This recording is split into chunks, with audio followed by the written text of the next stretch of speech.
അപ്പം നമ്മൾ ഇന്ന് ദുബായിലോട്ട് പോവാണ്. അത്യാവശ്യം നല്ലൊരു ക്ലൈമറ്റാണ് കേട്ടോ, വെയിലൊന്നും ഇല്ല, ഒരു മഴക്കാറുണ്ട്. ഇന്ന് രാവിലെ മഴ പെയ്തിട്ടുണ്ടായിരുന്നു കേട്ടോ ഇവിടെ. അപ്പം നമ്മൾ നേരെ ഇൻ്റർനാഷണൽ സിറ്റിയിൽ നിന്ന് നേരെ ദുബായിലോട്ട് പോവാം കേട്ടോ. ഇവിടുത്തെ ഏറ്റവും വലിയ പ്രശ്നം പാർക്കിംഗ് കിട്ടാത്തതാണ്.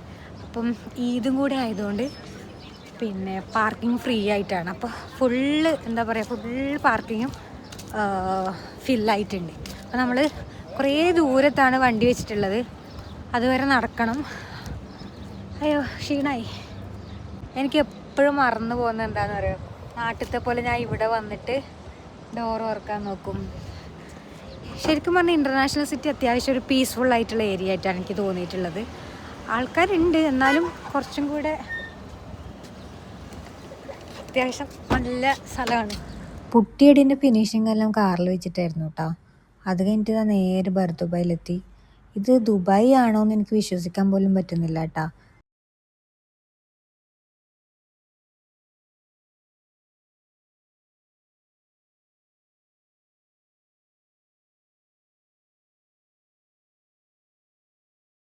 നല്ല തിരക്കുണ്ടായിരുന്നു കേട്ടോ. കുറേ പേര് സാരിയെല്ലാം ഉടുത്തിട്ട് അമ്പലത്തിലേക്കെല്ലാം പോകുന്നുണ്ടായിനി. അത് കണ്ടിട്ടാകുമ്പോൾ ഞാൻ വിചാരിച്ചത് കേരളമാണോ അല്ല വല്ല നോർത്ത് ഇന്ത്യ ആണോ എന്ന്. ദുബായ് ആണെന്ന് വിശ്വസിക്കാനേ പറ്റുന്നില്ല കേട്ടോ.